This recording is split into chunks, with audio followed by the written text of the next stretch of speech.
Ya. Buenas noches, señores. Continuamos con el tema del saneamiento inmobiliario. En la sesión anterior trabajamos lo que es el FUE de conformidad de obra y declaratorio de fábrica, que, como les recuerdo, es diferente al FUE de licencia. Todo esto enmarcado dentro de la ley, vamos a recordar, dentro de la ley 29090. Entonces ya hicimos anteriormente cómo se llena el FUE de conformidad de obra y declaratorio de fábrica.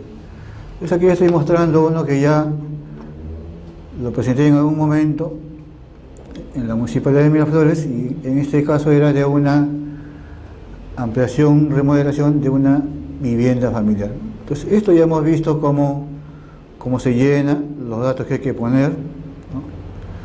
Los datos del inmueble, datos del administrado, en este caso el propietario es una persona natural, ¿no? Si es un representante legal, que se debe poner el responsable de obra o constatador. Por ejemplo, acá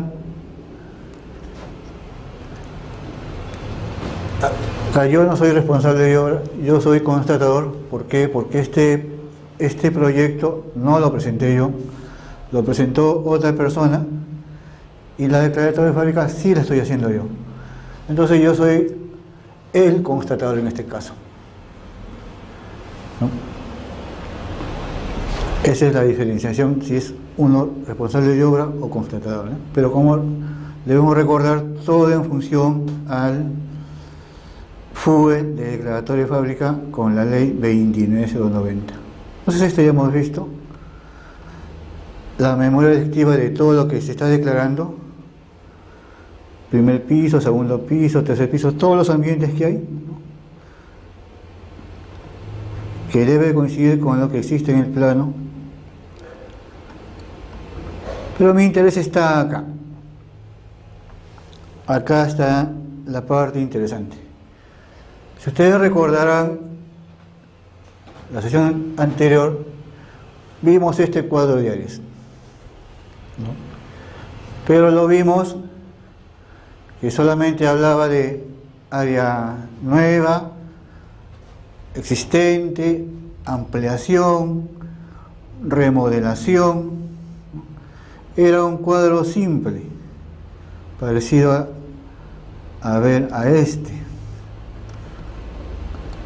parecido a este, ¿no?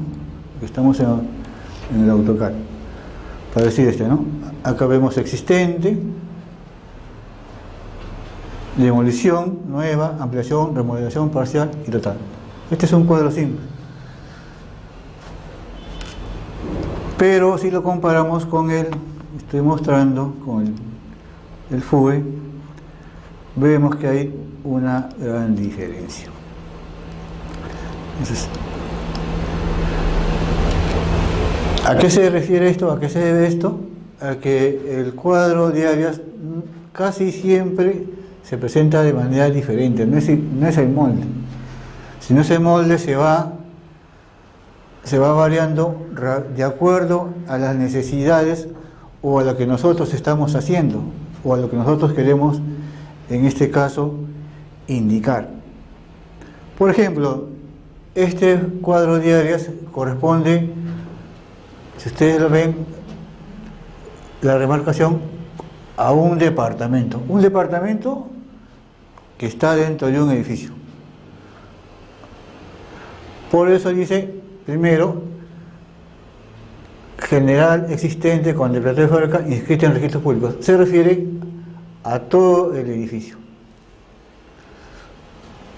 De ahí, de todo el edificio, se va separando al departamento, que es lo que tiene declarado el departamento propiamente dicho. En este caso, el que nos interesa es el departamento 101. Y estas son las diferentes licencias que ha tenido el departamento, las diferentes intervenciones: una ampliación, una regularización, una remodelación, en función a esta licencia, que tiene la resolución 462-13.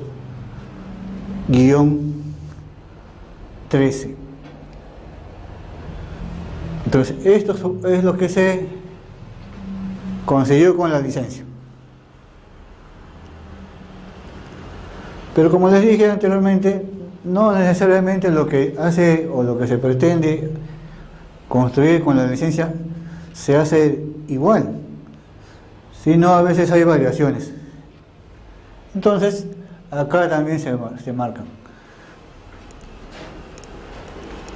Recapitulando, este es el edificio en general, esto es nuestro departamento, estas son las licencias que se han pedido, lo que se ha hecho para ampliación, para regularización, para remodelación. Esto es la licencia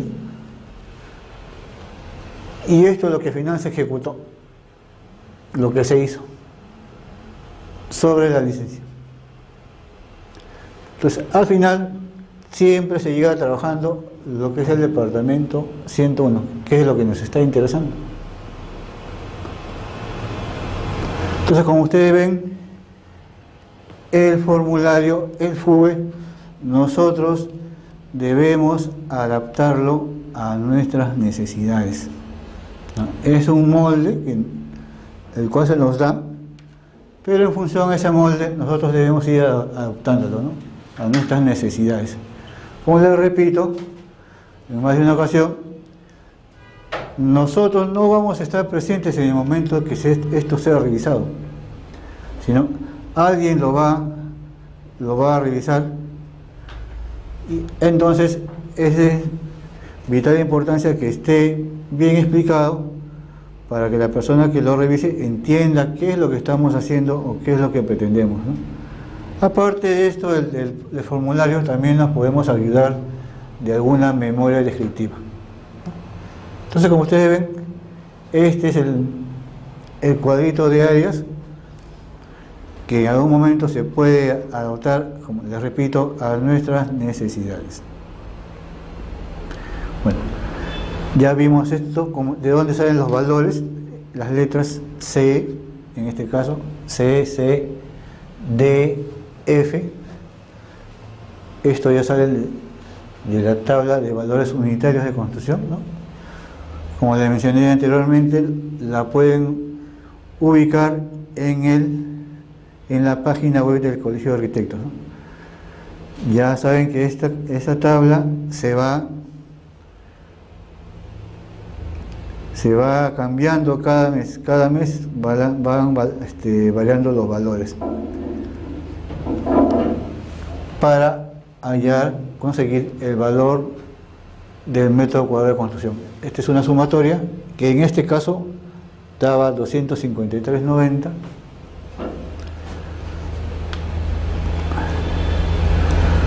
por el área que se construyó, que es 41.065, nos sale un presupuesto, un costo, en este caso de ampliación, y tenemos un costo, en este caso, de una remodelación. Acá no se usan estos valores, no se usan los valores unitarios, no se usa la tabla, este cuadro no se usa, sino se hace por partidas. Se hace detallado por partidas, ¿no? Una hoja aparte es un presupuesto adicional. Igual si fuera un reflexionamiento, también se hace por partida. Por eso acá en el formulario dice no corresponde. Se obtiene el valor, el costo, y todo se va a sumar. Y nos da un costo total, en este caso de la obra, de la cual se está haciendo o se está gestionando la declaratoria de fábrica.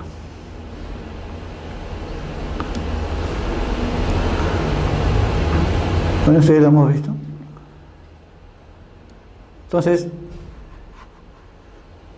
el cuadrito que estamos viendo en el FUE es este, el mismo, que figura en el plano de ubicación, igualito, ¿no?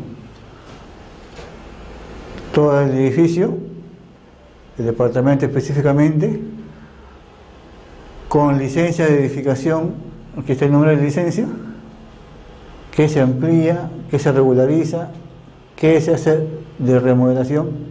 Acá quiero hacer hincapié en lo siguiente: regularización en ampliación. No se refiere, esta palabra regularización en ampliación no se refiere a la regularización hecha con la ley 27.157 o la 30.830. No se refiere, sino que en algunos momentos las municipalidades dan o crean o brindan una campaña de regularización, que es diferente a una amnistía, ¿no? Es diferente a una amnistía tributaria, por ejemplo, ¿no? Entonces, en este caso, estas regularizaciones pueden ser hechas mediante alguna ordenanza y se hacen vía la Gerencia de Desarrollo Urbano. Entonces, esta es una regularización, o se refiere a una regularización que está otorgando la municipalidad. En este caso, este planito corresponde a un proyectito en Miraflores, Entonces quería que ustedes vean la diferencia o cómo el cuadro de áreas se puede ir manejando de acuerdo a las necesidades. Veamos este cuadro de áreas en este caso y lo compararíamos. Vamos a ver si tengo el otro cuadro por acá. Es totalmente diferente, ¿no? Este es mucho más simple. Este es un cuadro para un proyectito de regularización. Bueno, entonces ahora vamos a entrar a lo que es el FOR 1 y FOR 2. Estos formularios sí son usados con la ley 27.157. Pues estamos hablando del FOR 1, el FOR 2, y en ambos también se necesita otro documento que es el informe técnico.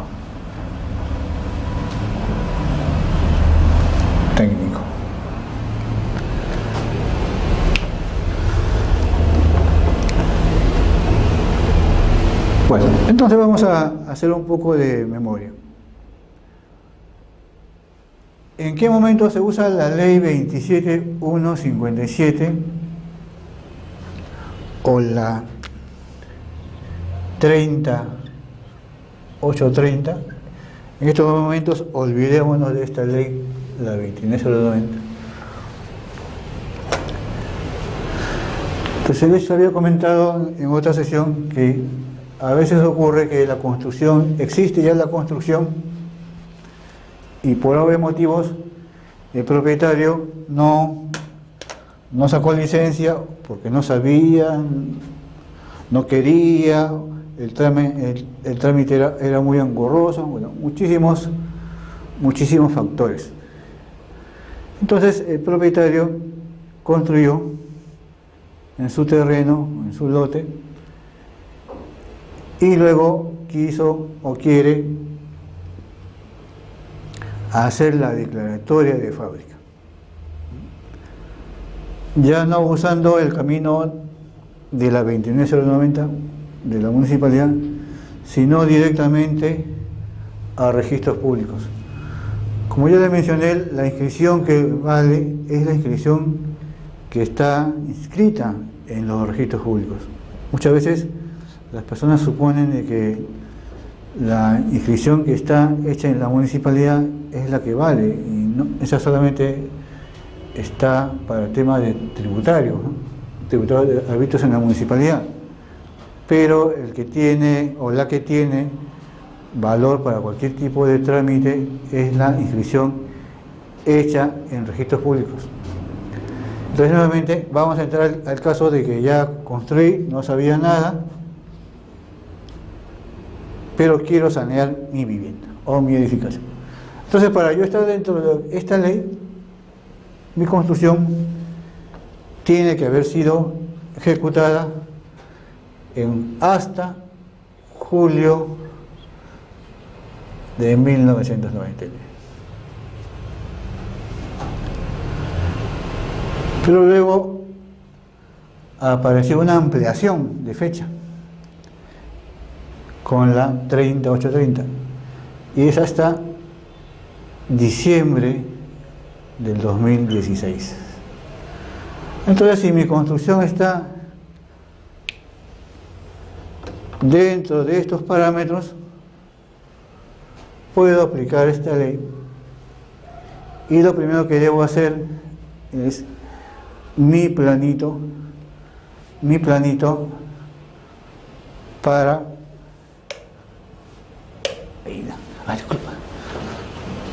ahí verificar lo que voy a construir. Entonces, como ya les expliqué en algún momento, lo primero que ustedes tienen que hacer es su planito de distribución, hacer su levantamiento y ver qué es lo que tienen ahí. Acá es un levantamiento simple, es una casa no muy complicada, no tiene nada que nos pueda llamar la atención como calidad arquitectónica. Entonces tiene su terracita, una sala comedor, un garaje, cocina, patio de lavandería, un baño, dormitorio y un patio. Eso es en el primer piso. En el segundo piso tiene un balcón, dormitorios, baño, una escalera y una terracita. Y en el tercer piso se va repitiendo: balcón, sala comedor, estar, cocina, lavandería, baño y otros dormitorios. Entonces es una casita de 3 pisos típica. No tenía planos, entonces nosotros fuimos y comenzamos a tomar las medidas del caso, ver la distribución y salió el planito. Acá ponemos de qué se trata: es una vivienda unifamiliar,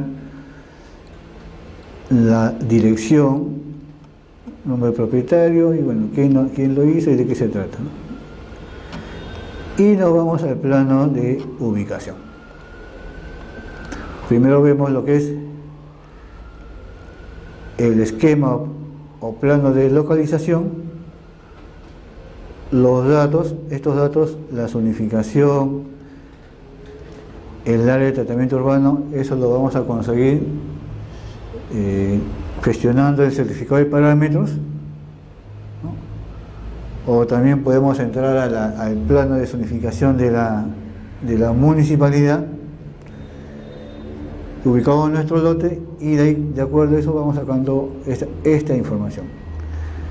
Entonces también tenemos que estamos en un lote en Lima departamento, Lima provincia, distrito de Villa María, sector Mariano Melgar, nombre de la vía, número del inmueble. Acá no le pongo porque no tiene este predio, tiene manzana y lote. Mi planito de ubicación acá, un típico plan de ubicación, como les dije, esto ya responde a un esquema. Esto ya está normado. Entonces eso quiere decir que no podemos poner cualquier tipo de plano de ubicación, y está normado. Acá ponemos, ya ustedes ya saben también, pero es bueno recordar los valores o los parámetros que nos da el certificado de parámetros o la normatividad existente. Esto lo que hemos conseguido, lo comparamos con lo que estamos levantando y al final el cuadrito de áreas. Vemos como dato principal importante el área del terreno, y en este caso como no hay en la ficha registral en ese momento no existía edificación, solamente existía como terreno, lo que estamos declarando es una edificación nueva, aunque haya tenido ya muchos años de construido, sino es nueva porque para registros no hay nada. Entonces es nueva. Esas son las áreas parciales: área parcial del primer piso, del segundo piso, del tercer piso, una sumatoria.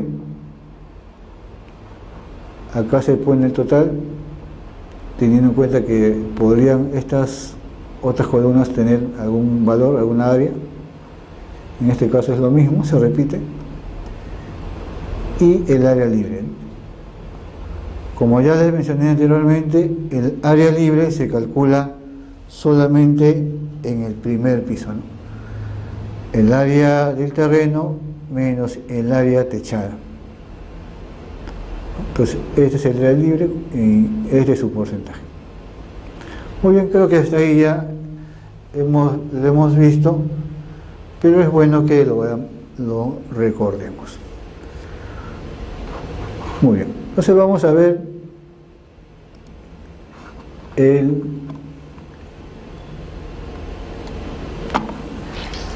documento con el cual se comienza a hacer el expediente, y nos referimos al FOR 1.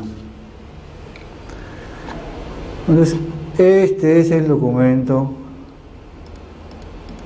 que uno va a llenar cuando, en este caso, se quiere regularizar una edificación acogiéndose a estas dos leyes, a cualquiera de estas dos leyes, a la 27157 o la 30830, para regularizar la declaratoria de FACA, como dice acá el título: inscripción de propiedad y o regularización de una edificación de una unidad de propiedad exclusiva. ¿A qué se refiere con propiedad exclusiva? A que es una casa. Bueno, entonces hay FOR 1 y hay FOR 2. ¿A ver, alguna pregunta? Los certificados, los parámetros del Reglamento Nacional de Edificación o los parámetros del certificado de municipalidad. A ver, anteriormente, cuando no existía esta ley y uno iba a sacar una licencia, iba a buscar toda esa información técnica al Reglamento Nacional de Construcción, que se llamaba en ese momento. Ahora es Reglamento Nacional de Edificaciones. Pero ahora, en la actualidad se usa el certificado de parámetros. Entonces, esos valores salen del certificado de parámetros. Ahora, su pregunta seguramente va: ¿por qué en el plano dice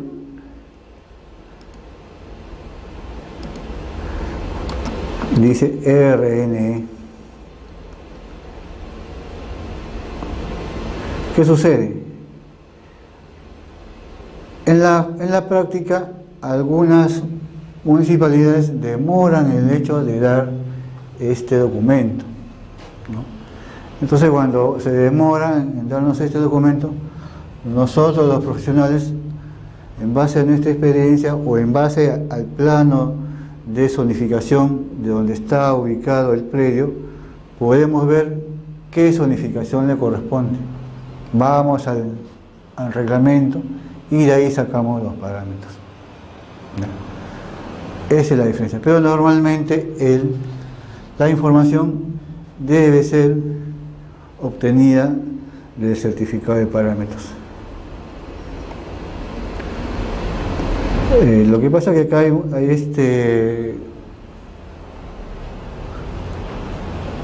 un tema de levantamiento de cargas.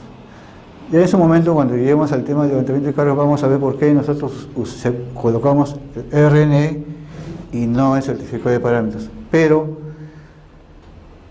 está en función a que el profesional también puede indicar cuáles son los parámetros que habían en el momento de la construcción. Imaginemos un caso así simple, ¿no? Que esta sea una edificación antigua, que tenga unos 40 años o 50 años.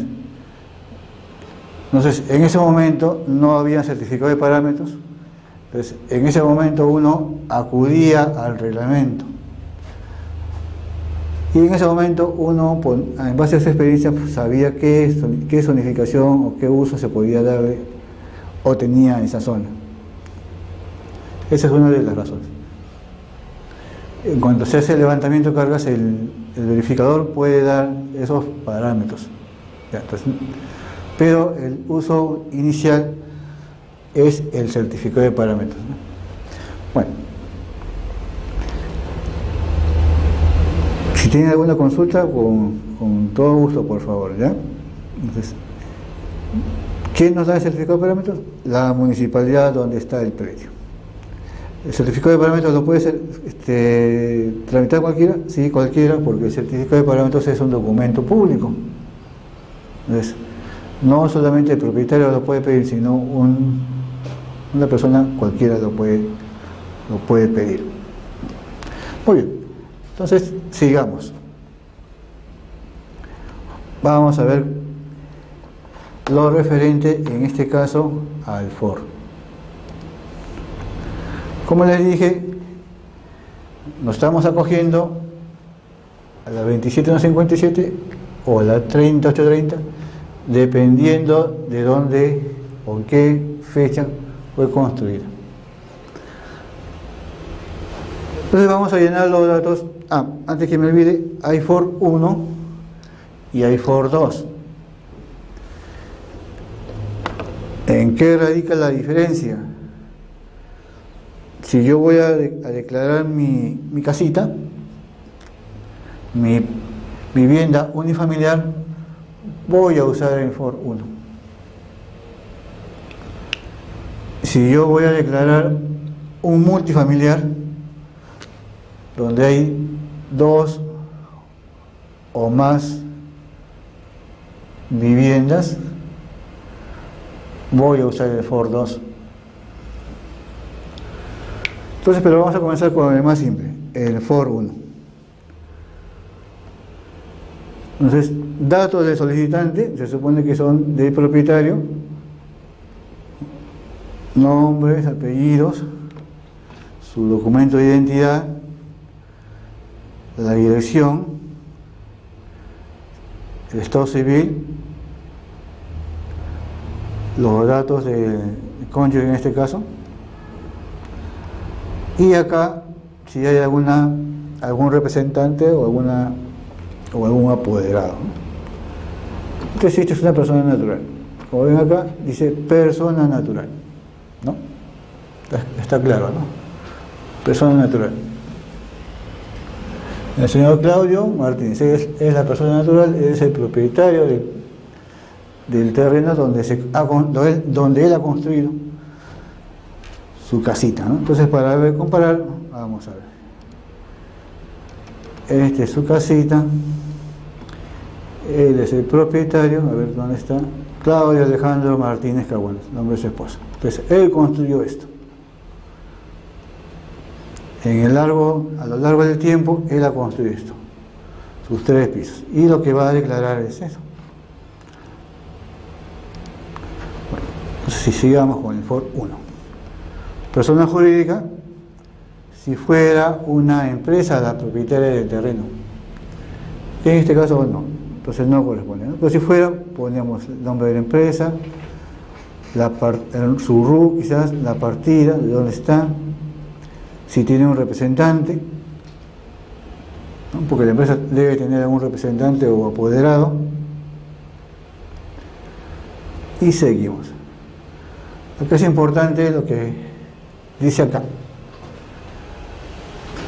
Para la inscripción de la propiedad cuando el terreno no está registrado. En este caso el terreno sí está registrado. Vamos a ver un poquito, vamos a adelantarnos un poquito y aquí está. El terreno está inscrito en esta partida. Entonces, como no es el caso, no vamos a llenar acá.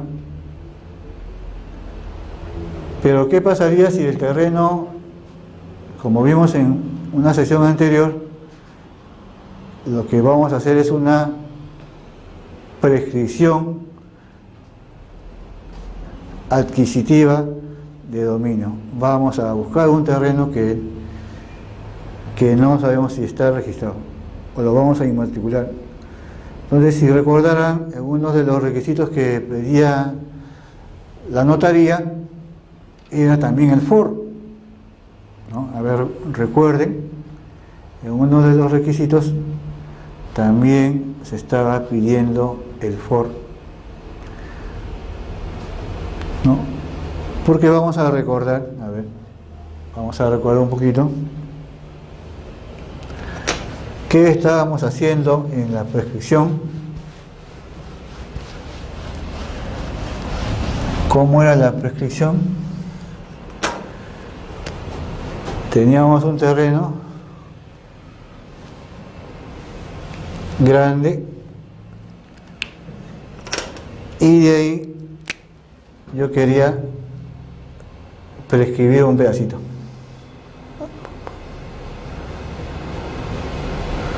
Entonces todo el terreno grande sí está registrado, ¿no? Pero de ese terreno grande yo tengo esto. Me vendieron, de alguna manera yo llegué a tener este pedacito, ¿no? Pero este pedacito no está registrado a mi nombre, ¿no? Forma parte de este gran todo. Entonces, para separarlo, como decía los requisitos de la notaría, necesitaba también el FOR, que es el que estamos viendo. Entonces ahí pongo los datos del terreno. ¿Dónde está ubicado? Provincia, departamento, urbanización, lote, calle y sus medidas. Algún dato adicional. No olviden que es cuando el terreno no está registrado. Pero en este caso que estamos trabajando, del señor Martínez, sí está registrado. Este es lo que llena el notario, así que esto no lo tocamos, pero este lo llena el notario. Como les dije, alguien me preguntó cuál es la función del notario. Esto es lo que es el notario. Certifica. Él certifica que todos los documentos que se presentaron o que se presentan cuando se hace una prescripción tengan validez. Esa es parte de la labor del notario. Esto lo llena el notario, pero como estamos hablando de un terreno que ya tiene partida, no nos compete en este caso. Acá sí. Para la inscripción del terreno cuando el terreno está registrado. En este caso, la propiedad del señor Martínez sí está registrada, tiene su título o su partida. Cuando son relativamente nuevos, cuando son muy antiguos, se llena por acá, donde está en tomo y folio, ¿no? A ver, este dato de PO es cuando es una partida electrónica o una ficha. Pero cuando es muy antiguo, repito, a veces voy a encontrar tomo 50, folio 85, entonces iría acá. Y como el terreno está, en este caso, le hemos visto que está en Villa María pues corresponde, le pertenece al registro de Lima. A ver, una pregunta. Cuando te venden una parte del lote total, se llama comprar por derechos y acciones. Así es. Si yo soy, alguien es dueño de este gran lote, y él me vende un pedazo, pero todavía me dice que me vende 100 metros cuadrados, que pueden estar acá, pueden estar acá, o pueden estar acá. Mientras no esté específicamente identificado en dónde están los 100 metros cuadrados, eso quiere decir que me está vendiendo en derechos y acciones. Es un poco complicado meterse a comprar ese tipo de propiedades, pero se hacen. Entonces, en ese momento no sabemos dónde está. Todavía no está especificado, aunque yo tenga mi casita acá. Pero como todavía no está este terreno lotizado, no hay una inscripción clara de esto, me lo están dando en derechos y acciones. ¿Ya? Eso es derechos y acciones. Y en la minuta de compra-venta, así solamente se indica. A lo mejor estos 100 metros, equivalen al 15%. Se pone 15% al porcentaje que corresponde, puede ser 15, puede ser 10, no sé. Pero, les repito, mientras no esté ubicado en base a una lotización dónde está el terreno, solamente le van a dar a ustedes en acciones y derechos. A ver, si así indica en la minuta de compra-venta, pero se podría poner, anexar en la notaría un plano. Sí se podría anexar un plano, pero ese plano solamente va a ser referencial, porque para que uno sepa a ciencia cierta dónde está el terreno, hay que hacer una lotización, una subdivisión del lote, una habilitación urbana, y eso inscribirlo a registros públicos. Puede haber un plano referencial, puede haber un documento privado donde se indique más o menos dónde está, es cierto, eso ayuda, pero no es lo definitivo. Lo definitivo es, como les digo, una habilitación urbana, una lotización, una subdivisión,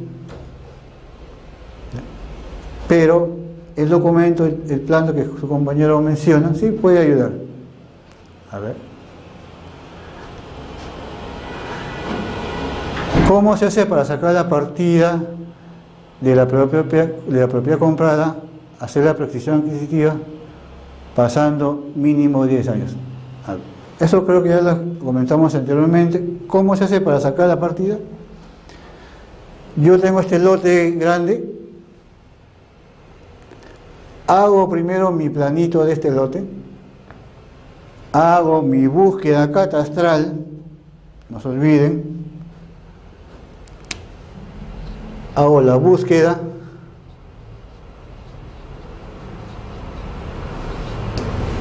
y también hago mi visualización de planos. Estos dos documentos técnicos, que son los que elaboramos nosotros, van a formar parte del expediente que pide la notaría. Esos ya son documentos que, como les comenté en algún momento, ya cada notaría va a pedir. Algunas piden más, otras piden menos. A ver. Uno de los requisitos para prescribir es que uno esté ocupando el predio por lo menos 10 años. Tenga comportamiento de propietario por lo menos 10 años. ¿Cómo lo podría demostrar? Porque estoy pagando, por ejemplo, tengo una constancia de posesión, por ejemplo, que me da la municipalidad. Tengo también las cuponeras que estoy pagando, el HR y el PU. Entonces, con esos documentos yo estoy demostrando que ya tengo 10 años actuando como propietario. Y aparte, otros que le va a pedir la notaría.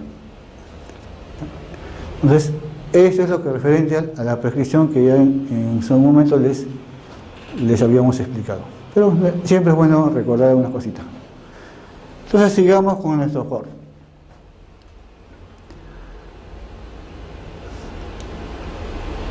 Si el terreno se encuentra en proceso de habilitación urbana, en este caso ya el terreno tiene una partida, o sea, ya se hizo su habilitación urbana.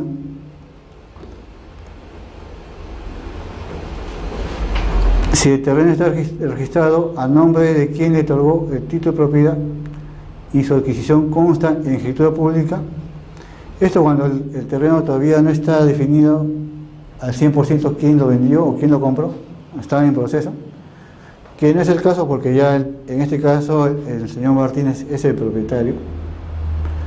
Entonces, estos son los documentos que el notario va a certificar. Esa es la parte que el notario va a certificar. Por eso alguien preguntó en una sesión anterior ¿qué es lo que hace el notario? Entonces, eso es lo que hace el notario. La certificación a todos los documentos. A ver, otra pregunta.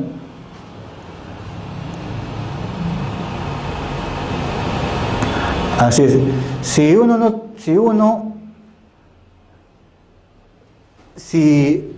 el dueño de este lote mayor no ha hecho la lotización, no ha hecho la subdivisión, no ha hecho la indemnización, o sea, lo ha dejado así como está, y nosotros ya tenemos posesión de este lote, no hay un documento que nos quiera vender, o sea, no podemos de manera legal, de manera normal, adquirir la propiedad de este pedacito. El único camino que nos queda es la prescripción adquisitiva de dominio. Por ejemplo, como les comenté en la sesión anterior, este terreno, el dueño es una empresa. Entonces el cliente compró este terrenito, le tiene su minuto de compra-venta, pagó por partes, todo, ¿no? Se demoró 5 o 10 años en pagar, no sé. Y cuando quiso ya que le den la escritura pública, que le den su partida de su lote, va a las oficinas de la empresa y la empresa ya, por el transcurso del tiempo, ya no existe. ¿Quién le va a dar la transferencia? No hay quien le dé la transferencia. No hay propietario conocido. Entonces, el único camino es la prescripción. A ver.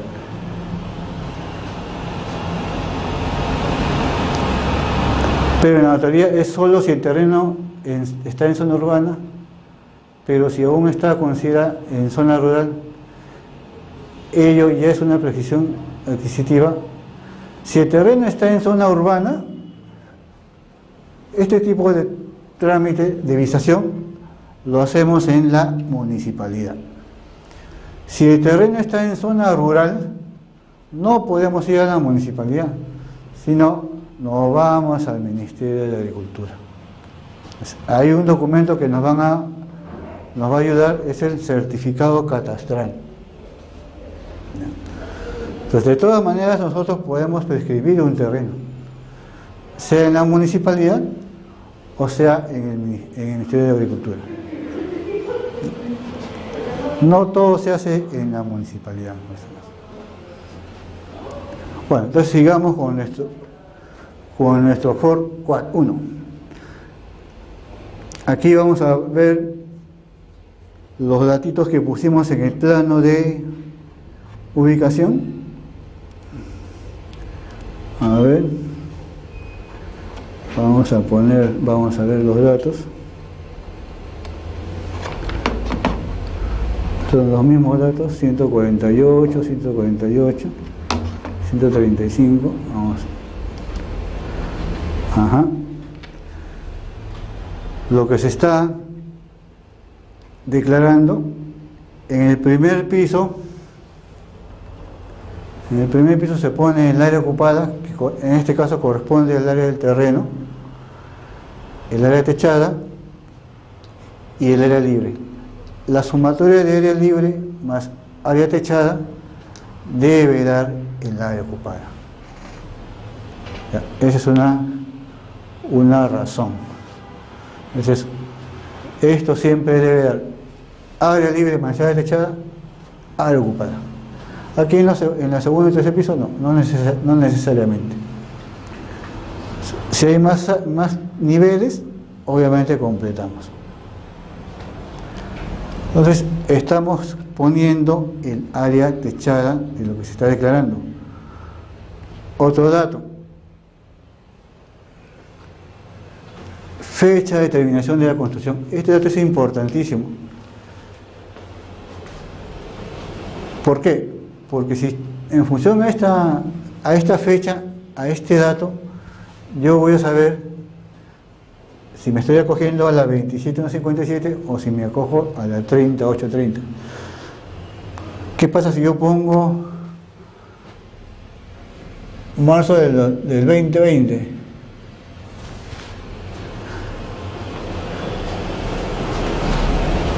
Si yo pongo marzo del 2020, mi expediente va a ser tachado, porque no me estoy acogiendo a ninguna ley. La ley no está dentro de este rango de fecha.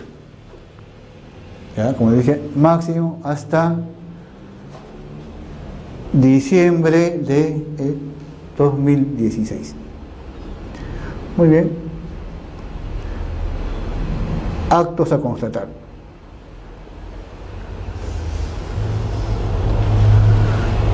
Cuando nos referimos o se refiere a actos a constatar, se refiere a qué es lo que se está declarando, qué tipo de construcción se está declarando.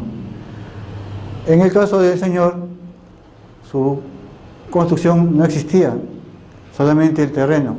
Entonces, aunque la construcción ya era antigua, del marzo del 99, se pone edificación nueva. Se marca edificación nueva. Si él ya hubiera construido algo anteriormente y ya estuviera declarado algo, por ejemplo, hubiera estado declarado el primer y segundo piso, inscrito ya, y él quiere declarar el tercer piso, estaríamos hablando de una ampliación. Y marcamos ampliación.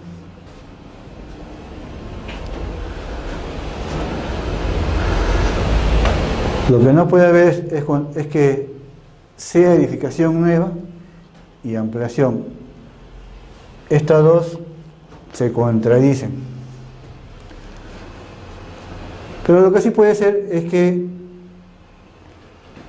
tengo una ampliación, también tengo una modificación, porque, por ejemplo, mi sala comedor la convertí en sala comedor recibidor, entonces estoy modificando, a lo mejor demolí también algo de lo que ya estaba escrito, de manera parcial o de manera total. Acá también es uno, es otro, no puede ser demolición total y demolición parcial, es uno o es otro.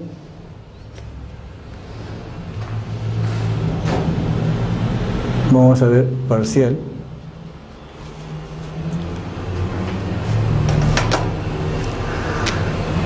Remodelación, también puede ser, pero nunca va a ser una edificación nueva y alguno de estos, porque si hablamos o indicamos que hay edificación nueva, significa de que no hay nada.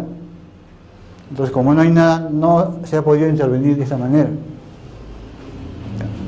Eso tiene que hacer mención, tiene que indicarlo, porque como les repito, la persona que lo va a revisar no va a estar con ustedes al costado, va a ser otra persona. Bueno, entonces, todo lo que se hace ahí, todo lo que se marca, se expresa en área techada.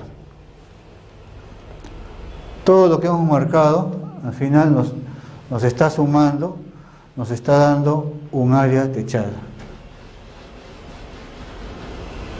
Entonces, esa área techada, que fue hecha en esta fecha,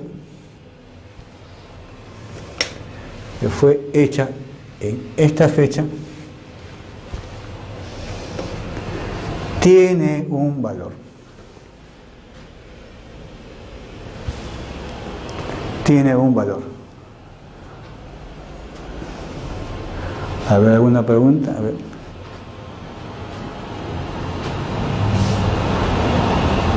¿En qué caso se hace una prescripción administrativa a diferencia de la prescripción notarial? La prescripción administrativa es la que hace la misma municipalidad, el ente.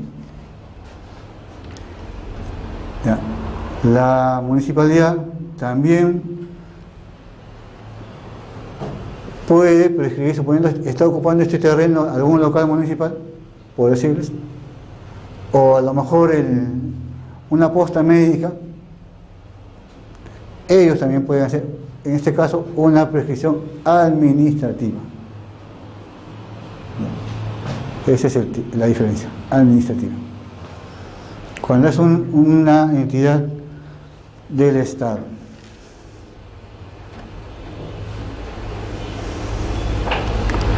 Bueno, pues sigamos con el FOR. Datos de la fábrica, el valor, la fecha, el año, lo que se ha hecho, y acá dice descripción de los ambientes por piso y o nivel. Yo normalmente lo pongo en un anexo, ¿no? Por eso ya, o ustedes pueden ponerlo acá, eso no quiere decir que no usen el anexo, pueden ponerlo acá. En mi caso yo uso el anexo. Sigamos con el FOR. Esta hojita en blanco se me coló por ahí. Y vamos a ver observaciones contenidas en el informe técnico de verificación. ¿Qué es el informe técnico de verificación? Es el documento en el cual los verificadores damos toda la información que tiene o técnica que tiene el predio, como área, medidas perimétricas, tipo de edificación, las especificaciones técnicas, algún dato o algo que nosotros queremos hacer notar. Por ejemplo, remontándonos a las primeras páginas del FOR, yo estoy marcando parte de mi declaratoria de fábrica, me indica una demolición, por ejemplo parcial. Entonces en el FOR y en el informe técnico debo poner esa demolición, cuándo la hice. Se supone que tiene que ser también en esta fecha o antes, y cuánto me costó. Entonces esa información que va en el informe técnico también se repite acá. Por ejemplo,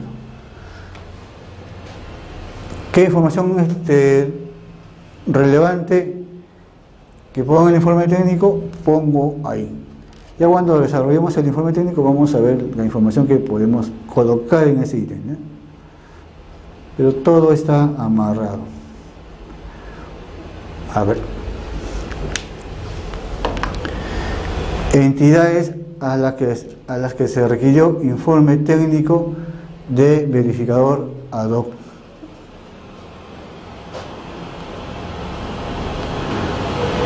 A ver, ¿quién es un verificador ad hoc?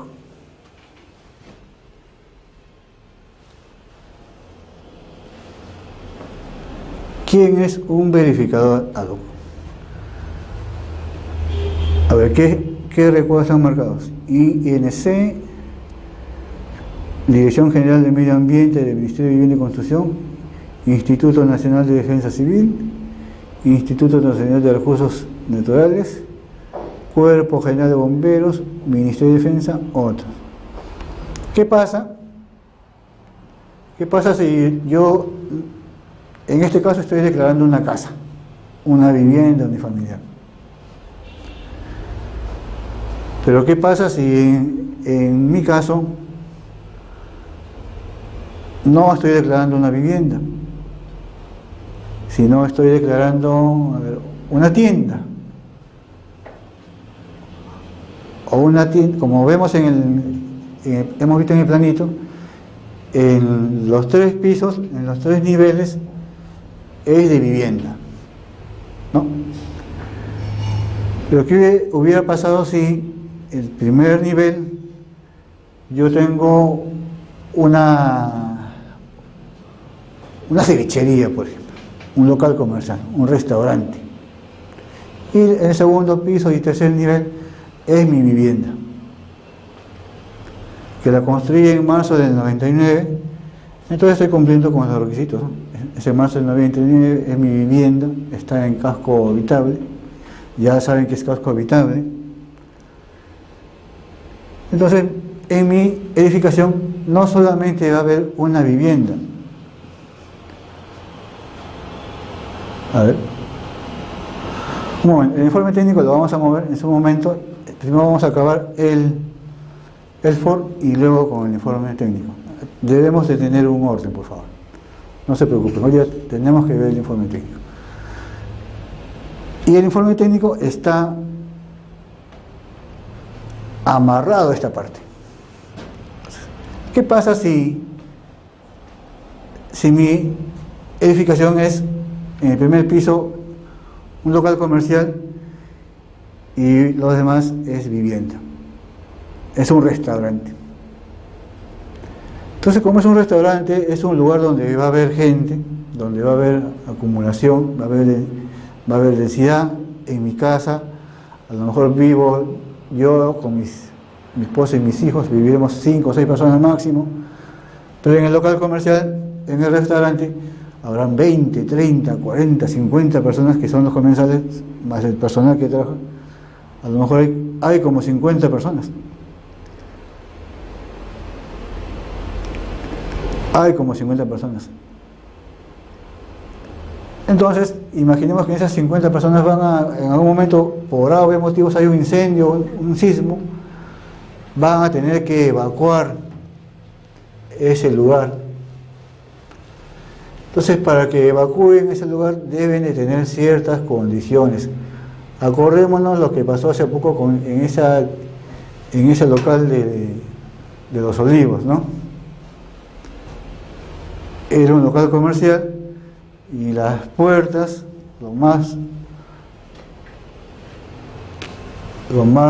trágico, pero a la vez lo más gracioso, abrían hacia atrás.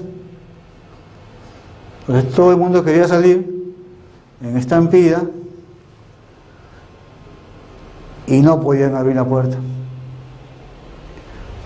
¿Por qué? Porque las puertas se abrían hacia atrás. Entonces, en locales comerciales, las puertas deben abrir hacia afuera. En locales comerciales,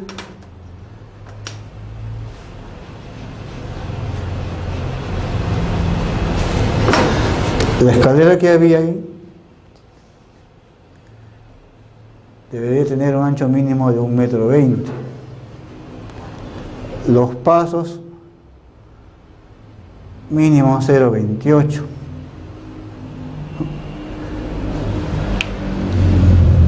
Entonces, un verificador ad hoc de INDECI o de los bomberos también chequea lo que hemos hecho. Nosotros hicimos los planitos, hicimos el levantamiento, todo, llenamos nuestro cuadrito de áreas, llenamos nuestro comparativo, ¿no? Las normas, ¿no? Los parámetros, ¿no? Pero esta parte, que es comercio, ¿quién lo va a avalar? ¿Quién va a decir si está bien? Entonces ahí entra el verificador ad hoc. Los más conocidos, los de INDECI, los de bomberos. ¿Qué pasa si yo estoy declarando un mercado? Un mercado genera basura, contamina, todo, ¿no? Entonces, alguien del Ministerio de Vivienda, del Medio Ambiente, va a verificar que lo que se ha hecho, que ese mercadito, no contamine. Si estoy tocando a lo mejor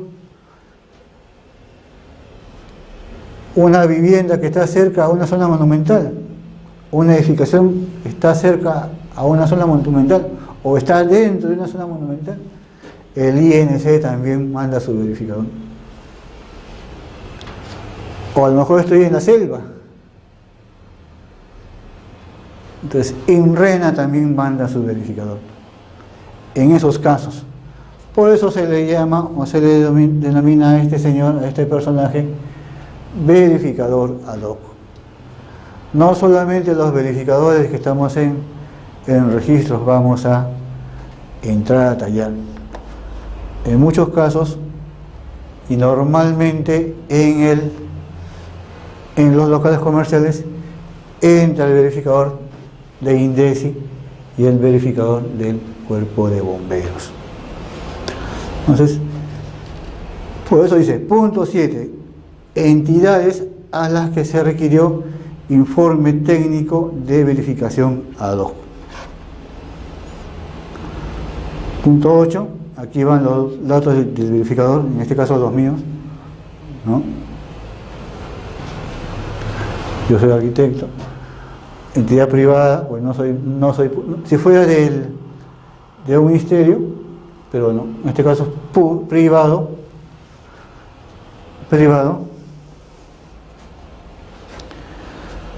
La fecha de certificación, esta es la fecha o el día que yo fui a ver la construcción, cuando fui a tomar medidas, fui a hacer mi levantamiento arquitectónico. Ya, esa es la fecha que yo fui. También debe ser aproximada, no necesariamente es una fecha exacta. A ver, el verificador ad hoc solo se podría saber una vez ingresado toda la documentación del declaratorio de fábrica al municipio y crea conveniente que lo revise un verificador ad hoc. A ver, para comenzar, tenemos que situarnos bien, jóvenes, señores. Estamos con la ley 27157, porque estamos usando en este momento, os estoy explicando cómo se llena el formulario registral 1, más conocido como FOR 1. Entonces, este FOR 1 va directamente a los registros públicos. En este caso, el FOR 1 no sirve para ninguna gestión en la municipalidad. ¿Ya? Entonces, si hablamos de FOR 1, estamos hablando de la 27157, de la 30830, y estamos hablando de que nos vamos directamente a hacer nuestra declaratoria de fábrica en los registros públicos. ¿Por qué? Porque mi cliente construyó sin licencia de construcción, no hizo ninguna gestión en la municipalidad, se saltó ese paso por varios motivos y quiere sanear su construcción directamente a los registros públicos, porque se puede acoger a la 27157 o a la 30830. Muy bien, entonces estamos hablando de la SUNAR. Oye, no nos confundamos, por favor. Lo importante es que estén atentos. Entonces, ese es el FOR 1. Acá van los datos de los solicitantes, en este caso el propietario y su esposa. Ellos van a firmar acá. Antes que me olvide, y también se me está escapando, firme el sello de verificador con su huella digital.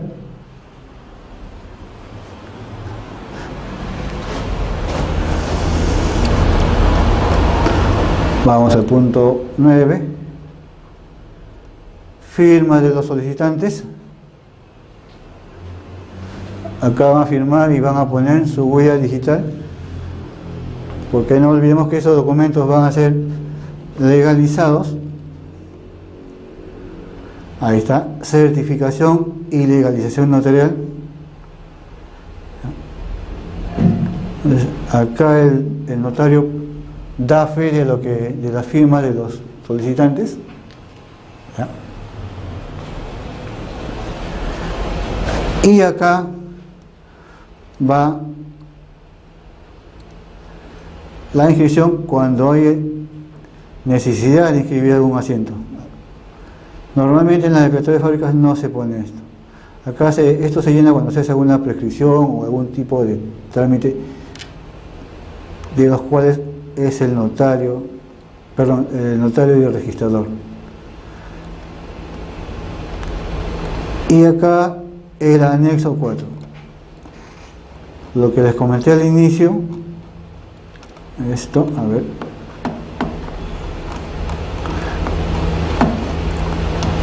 Al inicio, descripción de los ambientes por cada piso y el nivel. En mi caso, yo uso el anexo 4. Como les dije, pueden hacerlo acá. A veces les falta espacio. Entonces, en mi caso, por comodidad,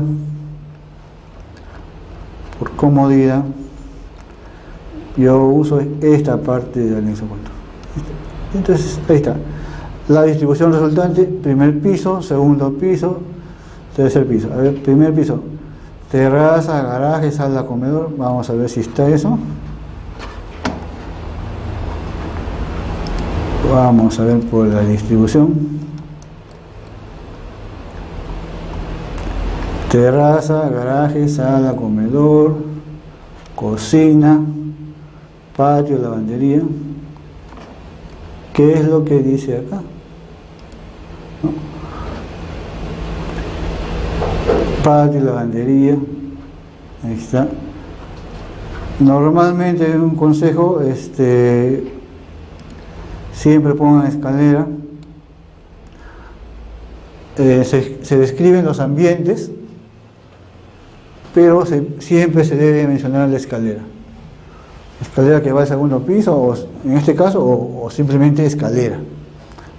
Pero la escalera también es un ambiente, porque al final la escalera también ocupa o tiene área techada. Se le considera como área techada. Entonces, en el primer piso, escalera del segundo piso.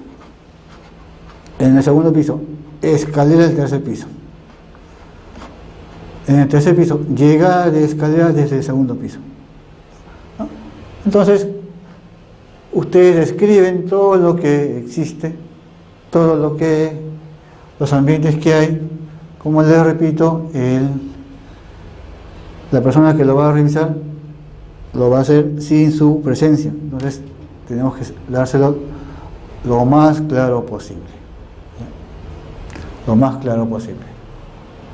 Entonces, eso es lo que corresponde al FOR 1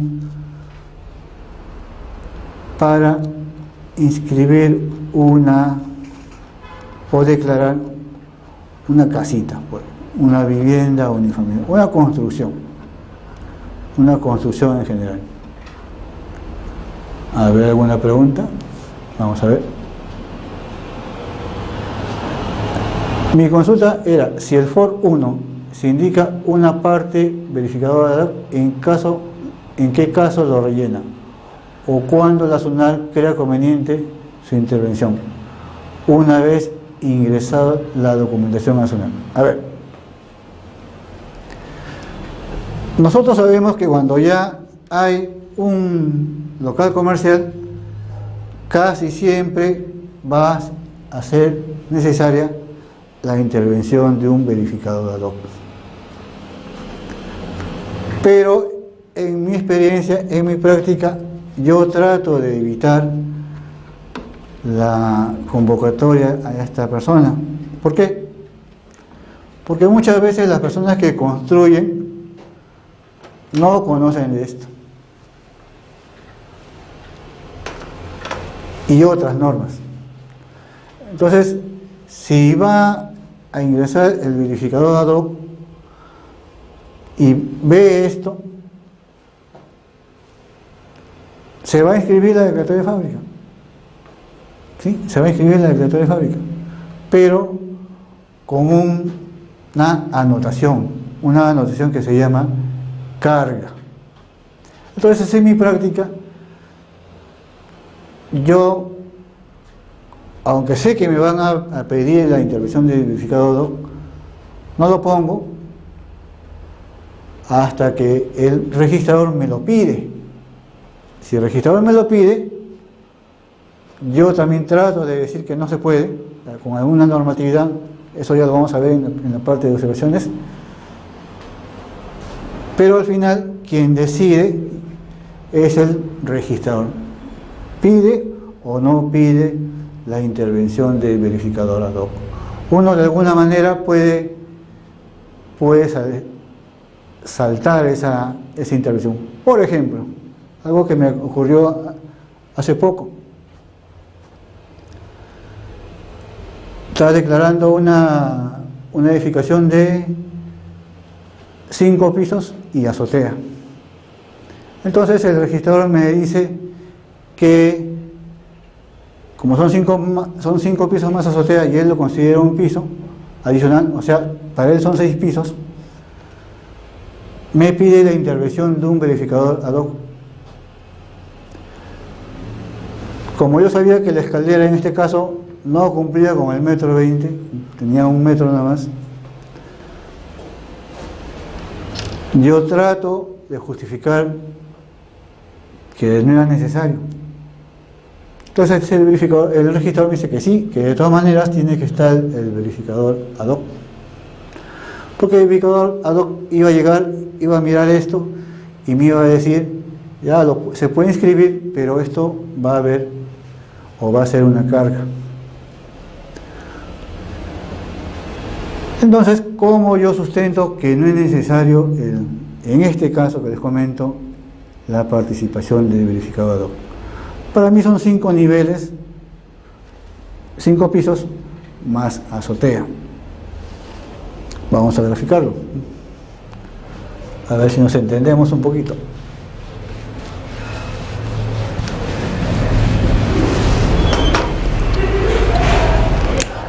Yo tengo mi construcción, 1 piso, 2 pisos, 3 pisos, 4 pisos y 5 pisos.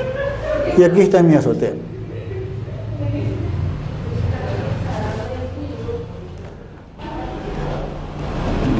Según la normatividad, para mí, acá no necesito el verificador. No hay verificador. Pero el registrador me dice, hay 6 pisos. Yo digo, hay 5 pisos más azotea. El registrador me dice, no, la azotea es 1 piso más. Es 1 piso más. Eso me dice la azotea. Y como son 6 pisos, necesito el verificador ad hoc. ¿Qué le respondo yo? Voy al Reglamento Nacional de Edificaciones.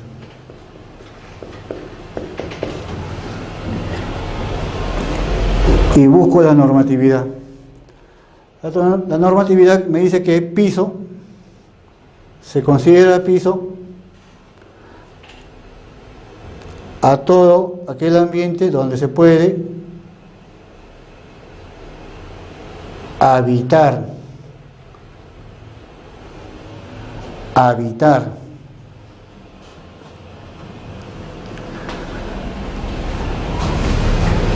Si yo puedo habitar, es 1 piso. En el primer piso yo puedo habitar, pues estoy acá en el segundo, me puedo mover por todo el piso, acá también. Puedo dormir acá, puedo habitar acá, puedo comer acá, pero en la azotea no puedo. ¿En la azotea puedo dormir? No puedo dormir en la azotea. En la azotea puedo hacer mis necesidades. No puedo hacer mis necesidades porque no hay un ambiente para hacer. O sea, en la azotea yo no puedo habitar. Entonces, como no puedo habitar, no es piso.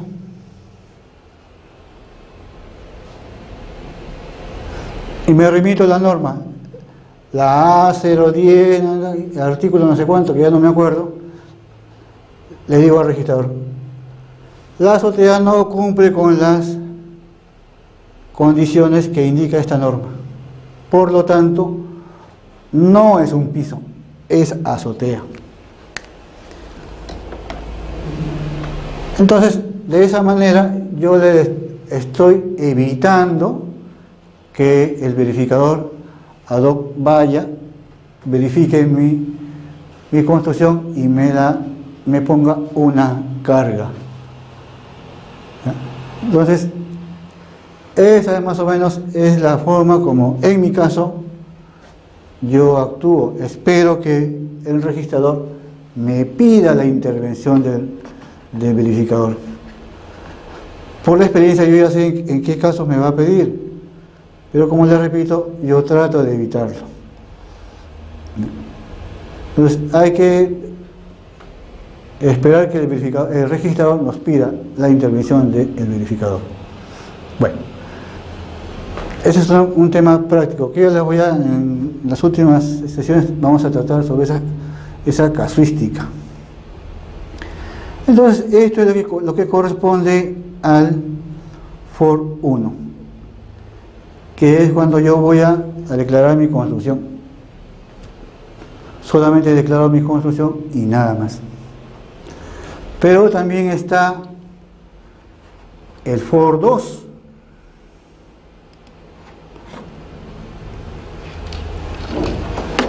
También está el for 2. Y acá dice inscripción de propiedad y regularización de las edificaciones en departamentos en edificio. En edificio. ¿Cuál es la diferencia? En el primer caso estoy declarando mi casita. Mi casa tiene 3 pisos, pero es una casa, es una vivienda. Acá yo estoy declarando departamentos en edificio. Ya no estamos hablando de una unidad inmobiliaria. Estamos hablando de más de una unidad. 2, 3. El ejemplo típico o clásico es un edificio. Es un edificio. Entonces, si yo voy a declarar un edificio y lo voy a separar en partes, voy a separar el departamento 101, el departamento 102, el estacionamiento 1, el estacionamiento 2,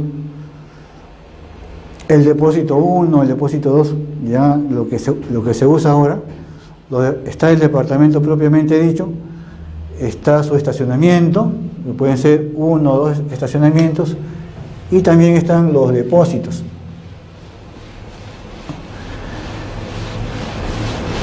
Eso es lo que hay ahora en la práctica en los edificios. Y si eso yo lo voy a separar, lo voy a declarar y lo voy a separar, entonces debo usar el for número 2. La única diferencia es esta: edificaciones de departamentos en edificios. Entonces estamos acá viendo los datos igual que la primera parte, for 1, lo mismo, los datos de la persona, del propietario o propietario, persona natural en este caso, ya eso ya lo hemos visto. Si es una persona jurídica, cuando el terreno no está registrado, igualito que en el for 1, la actuación del notario. Hasta ahí no hay ninguna diferencia con el for 1. Igual acá, por ejemplo, en este caso, miren, acá estamos usando la tomo y ficha y también está usando la partida. ¿Por qué? Porque a veces, en este caso era un tomo y ficha, era una construcción antigua, luego construyeron más y ya no ya no se escribía en tomo y ficha, sino ya se escribe ya no se escribe en tomo y folio, perdón, sino en ficha o partida, también de Lima.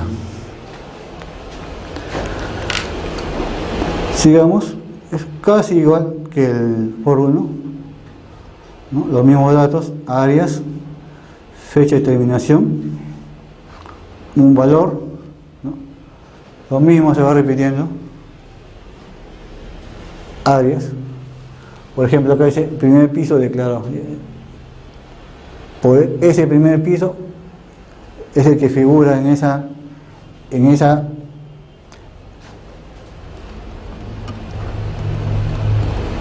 acá en tomo y folio.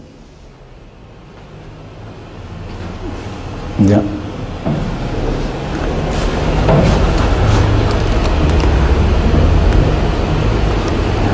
Los ambientes, por ejemplo, en este caso, ampliación, porque ya hay algo previo, entonces ese algo previo se está ampliando, no es edificación nueva, ¿no?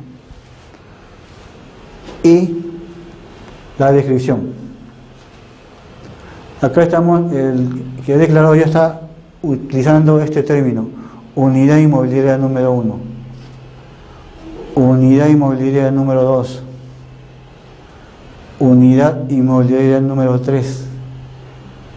Ya se está refiriendo a los departamentos, puede referirse a los estacionamientos, puede referirse a los depósitos. Igual, pero aquí ya está la diferencia. Aquí ya comenzamos a diferenciar el FOR 1 del FOR 2. Departamento 1, los departamentos en los niveles. Esto vamos a hacerlo de manera ligera porque vamos a hacer una sesión específicamente sobre esto, para ver cómo, de dónde salen todos estos datos.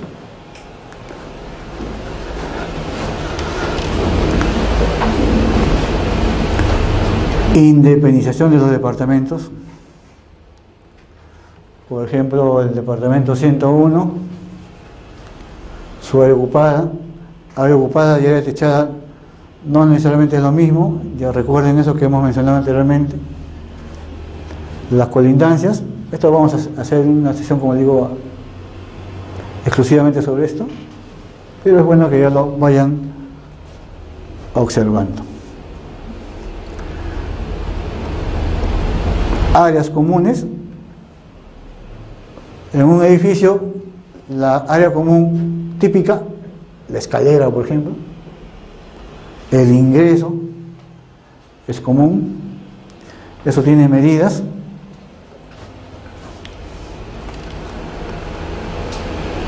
Junta de propietarios, reglamento interno. Como ya hay departamentos, hay secciones, hay unidades, como hemos visto, ya se habla de la junta de propietarios. A ver, hace una pregunta. Una casa de 3 pisos y azotea es de una familia que alquila el segundo y tercer piso, con un departamento en el segundo piso y un departamento en el tercer piso. ¿Lo puedo declarar como vivienda unifamiliar? A ver, en esta edificación ya no es una vivienda unifamiliar porque ya hay 3 departamentos. A ver, una familia alquila en el segundo y tercer piso ya es una vivienda. Como departamento en el segundo y departamento en el tercero, entonces ya estamos hablando de 3 departamentos. Ya no es una vivienda unifamiliar, es una multifamiliar. Unifamiliar es cuando lo ocupa una sola familia. Si hay 2 o más, ya es multifamiliar. Y el hecho de que hayan 2 es multifamiliar. Pero ¿cómo lo diferenciamos nosotros físicamente en la parte de distribución? ¿Qué debe ser o qué ambientes debe tener una edificación para que sea considerada como una vivienda? sala, comedor o living, ¿no? Donde están el área social, el área privada, el dormitorio, por decirles, un baño y la cocina. La cocina. Si ya tiene esos ambientes mínimo, ya es una vivienda unifamiliar. En el caso que se mencionan, pueden haber 2 cocinas en toda la distribución, entonces quiere decir que hay 2 viviendas. Si hay 2 cocinas, hay 2 viviendas. Porque no es muy lógico que una vivienda tenga 2 cocinas, ¿no? Entonces, si hay 2 cocinas, 2 viviendas. Si hay 3 cocinas, 3 viviendas. Aparte de su área social, de su área privada, del baño. ¿Una vivienda sin baño es una vivienda? No.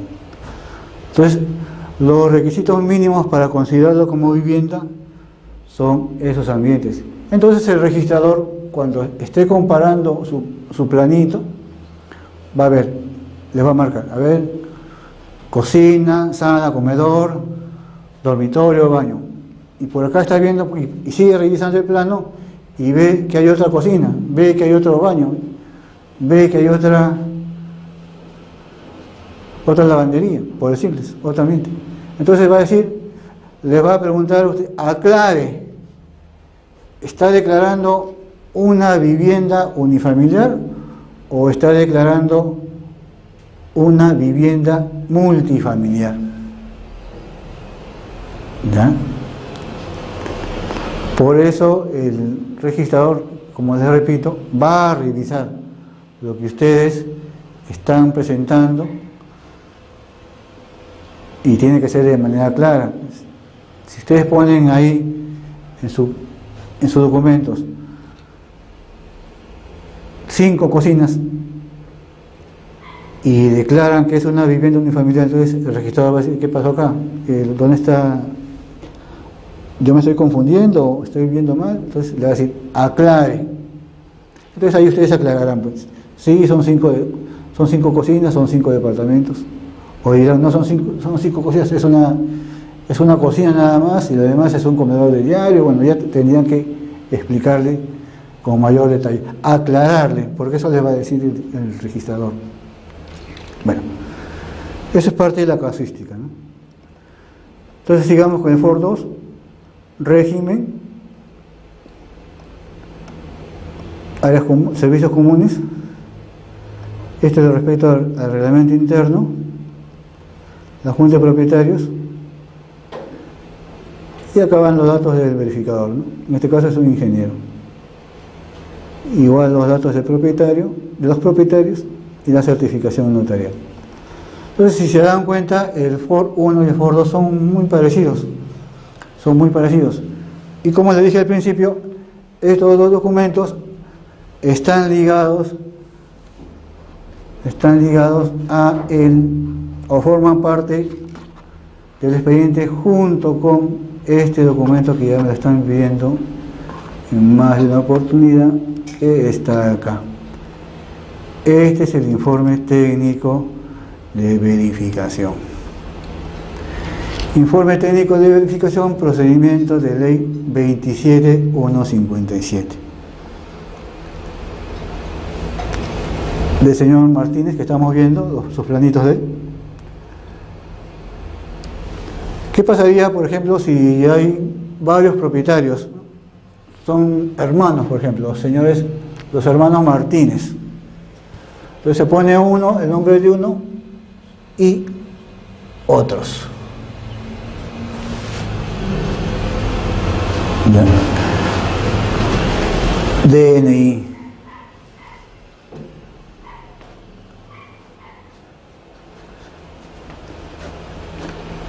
Luego los datos del verificador, que puede ser arquitecto o ingeniero. Los datos del terreno, acá deben de tener mucho cuidado, porque esto se presta a confusiones. En los datos correspondientes a los del terreno se colocan los que figuran en la partida registral, tal cual figuran en la partida registral.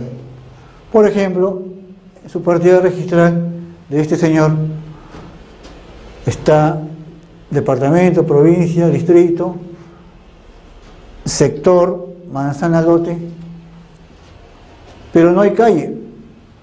Pero cuando yo fui a su casa, él tiene esta dirección, calle Santa Cruz, si no me equivoco, Santa Cruz, ¿no? Santa Cruz, número 263. O sea, en su casa, él tiene su plaquita, de numeración que le dio la municipalidad, calle Santa Cruz, número 263, pero ese dato no figura en la partida registral. Él tiene su certificado de numeración que tramitó en la municipalidad, pero ese certificado o esa numeración no la inscribió en registros públicos. Entonces, como no la inscribió, aunque lo tenga en físico en la puerta de su casa, no se pone. ¿Ya? Entonces se pone todo lo que existe inscrito. Todo lo que existe inscrito. ¿Ya? Eso sí debe quedar claro. Luego, constatación de áreas y medidas perimétricas.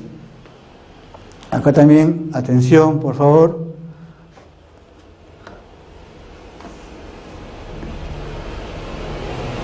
Acá dice, las medidas se expresan con 2 decimales, pero acá hay una palabra clave. Si el perímetro del terreno, aquí estamos hablando del terreno. ¿Y por qué hago hincapié en esto? Imaginemos que estamos trabajando, no en este caso de un terreno, de una casa, sino en un edificio.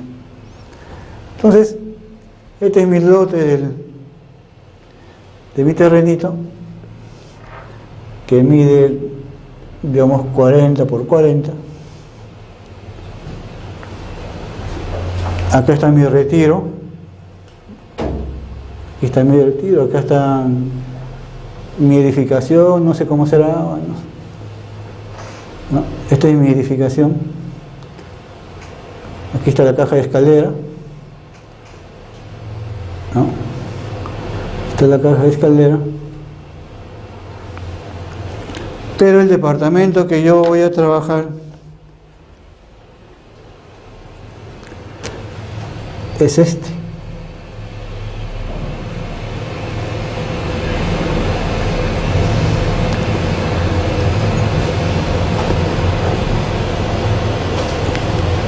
Este es mi cliente. Yo estoy trabajando sobre esto. Lo de rojo.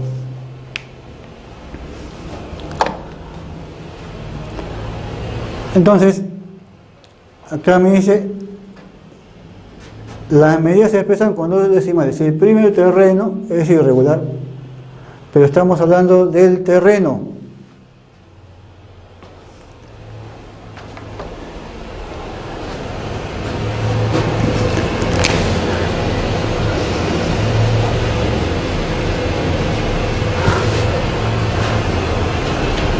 Acá serán pues 1600, ¿no?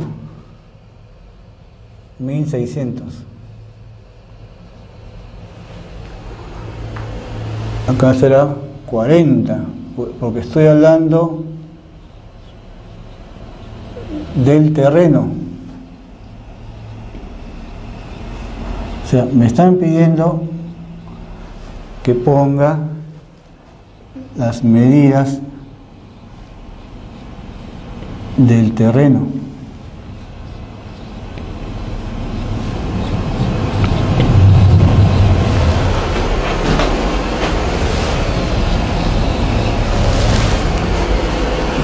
Pero mi cliente no está en el terreno, sino está acá. Entonces acá será pues 15, acá será 15, acá será 10, acá será 10, por decirles. Entonces, y este terreno, este predio tiene su partida electrónica 150. Entonces acá yo pondré, lo que estoy trabajando es la partida electrónica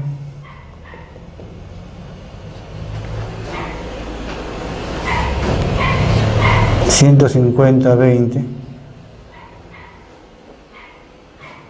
que tiene un área de 15 por 10, su área 150 metros cuadrados, y por el frente,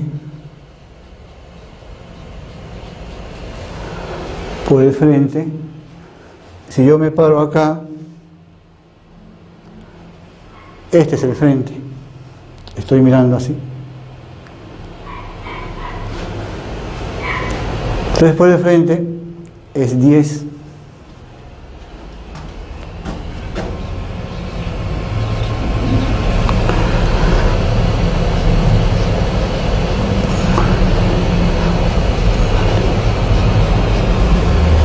Por la derecha será 15.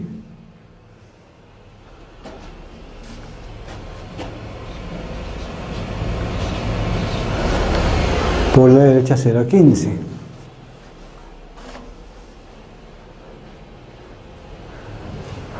Por la izquierda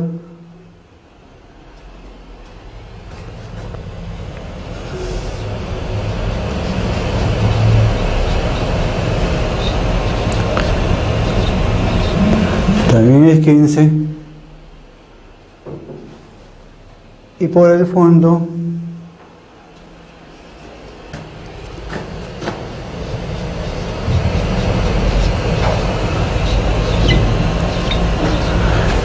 es 10.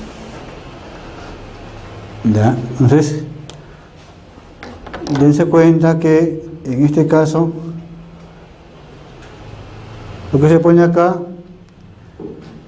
son las medidas del terreno. ¿Ya? Y luego, si estamos trabajando sobre una parte y esa parte debe tener su partida, indicamos qué partida estamos trabajando, cuál es su área y cuáles son sus linderos. ¿Ya? Porque muchas veces se confunden y estos datos los ponen acá, ¿no? Entonces no hay correspondencia, ¿no? Ahora, acá dice según título registrado, unas medidas, un área, y según realidad física. A veces ocurre que hay una diferencia, ¿no? Hay una diferencia de, bueno, 1%, 2%. Entonces, si ustedes ven que hay una diferencia que la pueden manejar,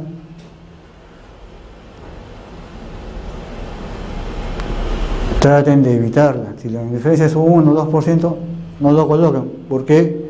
Porque si ustedes ponen que hay mucha diferencia entre el título registrado y la realidad física, el registrador les va a decir que hagan la rectificación de áreas y medidas perimétricas. Entonces, si ustedes tienen una diferencia de 2 metros cuadrados, por ejemplo, a lo mejor no les va a salir a cuenta hacer una rectificación de 2 metros cuadrados. Todo un trámite para rectificar 2 metros cuadrados. Pero si hay una diferencia de 100, de 50, de 30 metros, a lo mejor sí, en ese caso sí les conviene hacer la rectificación. Pero tiene que hacer la rectificación para que recién se inscriba la declaratoria de fábrica. Entonces, una cosa está amarrada con la otra. Ya, eso queda a criterio de ustedes, a criterio de su cliente, Y el tema de tiempo y costos también lo tienen que considerar.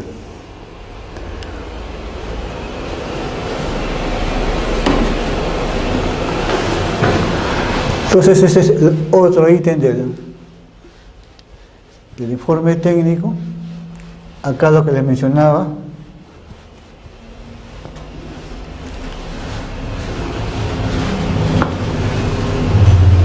cuando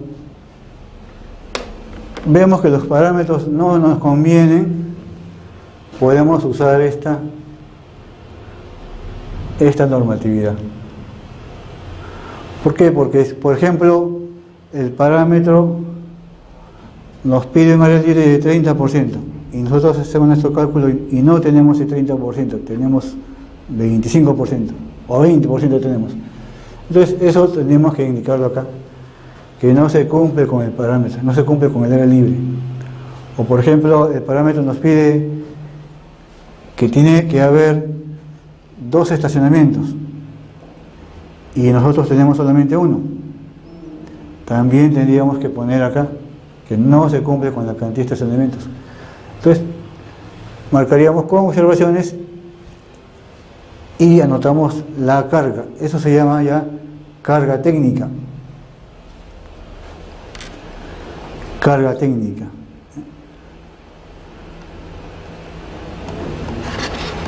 Luego tenemos constatación del cumplimiento de las normas de edificación. Se supone que ya la construcción está hecha, entonces se ha cumplido con la normatividad, ¿no? A no ser que veamos, pues, a la hora que nosotros hagamos la inspección, veamos errores garrafales de construcción, ¿no? Que podría darse, ¿no? Entonces, si encontramos esos errores, los tenemos que anotar. Por ejemplo, ¿qué pasa bien? No encontramos una edificación de 3 pisos sin columnas. Hay columnas, pues, ¿no? O vemos que las escaleras son muy angostas, también podemos poner que la escalera es muy angosta, ¿no? Porque ustedes saben ya, el ancho de la escalera ya está normado, ¿no? Entonces, cosas de esa naturaleza hay que ponerlas. Luego, constatación de demolición. Vimos en el foro que también uno de los actos a constatar era si había demolición, ¿no? Entonces, acá tenemos que poner si es una demolición total o parcial. Si la demolición es parcial, por decirles, tenemos que poner cuándo fue la fecha de la demolición, ¿no? Cuándo fue la fecha de demolición y el costo aproximado que tuvo esa demolición. Y este dato también lo colocamos, como les dije, también lo colocamos, a ver, estamos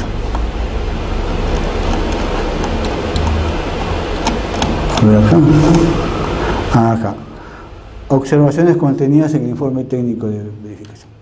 Entonces, todo lo que estamos poniendo como anotación, la fecha de demolición, el valor que no cumple con la normatividad, porque como les digo, la escalera es muy angosta, por decir, eso lo tenemos que poner en esta parte, en ese ítem del FOR, en el ítem 6. Entonces, como vemos, está amarrado. Un hoja suelta que se me pasó. Observaciones. A ver, vemos acá, yo lo pongo por ejemplo acá.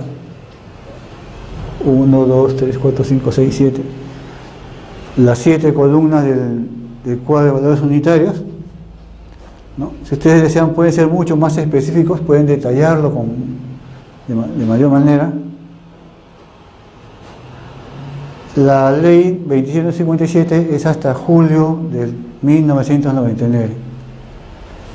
Julio de 1999. Y la ampliación, digamos, la 3830 es hasta diciembre del 2016. ¿Ya? Entonces, acá van las especificaciones técnicas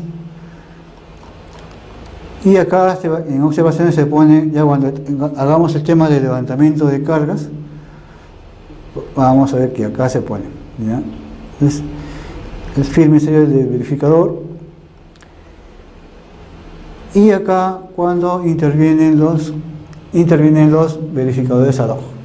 Acá intervengo yo en este caso, y acá el verificador ad hoc de INDECI, del cuerpo de bomberos, de INREN algunas veces. ¿Ya? ¿Vemos? Y él también va a llenar, ¿no? Va a dar su informe igualito, y en observaciones, por ejemplo, puede poner la escalera es muy ancha, puede decir, las puertas se abren hacia adentro, cosas así.